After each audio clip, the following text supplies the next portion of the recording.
시청자 여러분 안녕하십니까? 강상구입니다. 안녕하십니까? 강지원입니다. 국방부가 항명 혐의 등으로 입건된 박정훈 전 해병대 수사단장의 수사심의위원회 재소집 요청을 받아들이지 않으면서 군검찰의 수사가 지속될 예정입니다. 전하규 국방부 대변인은 4일 정례 브리핑에서 지난달 25일 심의된 사안과 동일한 사유로 시청한 것으로 판단해 절차를 종료하기로 했다고 밝혔습니다. 한편 박 전 단장은 이날 수원지방법원에서 열린 보직 해임 집행정지 신청의 첫 신문에 참석합니다. 이 시각 주요 뉴스입니다. 국방부가 육군사관학교 내 홍범도 장군 흉상을 철거해 독립기념관으로 이전하기로 한 결정을 놓고 벌어지는 여야 간 갈등이 극단으로 치닫고 있습니다. 야권에서는 문재인 전 대통령이 나서 철거 계획 철회를 위해 대통령이 나설 것을 요구하는 반면 여권에서는 홍범도 장군은 볼셰비키즘 신봉한 공산주의자라며 맞받아쳤습니다. 이재명 더불어민주당 대표의 무기한 단식 투쟁에 박대출 국민의힘 정책위원장은 명분 없고 뜬금없고 원칙 없는 산무단식이라고 비난하며 중단을 촉구했습니다.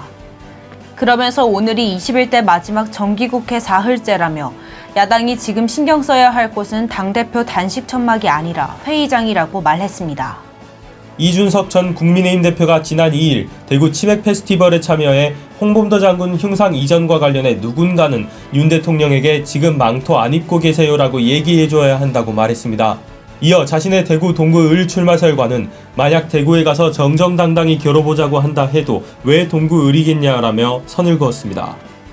오늘 전국의 교사들이 공교육 멈춤의 날이라는 이름으로 서희초등학교 교사의 49제 추모 집회를 엽니다.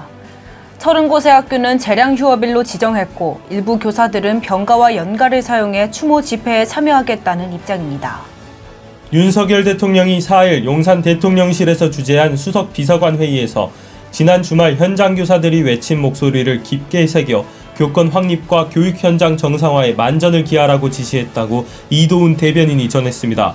한편 교사들은 지난 2일 여의도에서 50만 교원 총궐기 추모 집회를 연 데 이어 4일에는 서울 서희초등학교에서 숨진 교사의 49제 추모일을 맞아 공교육 멈춤의 날 행사를 진행할 예정입니다.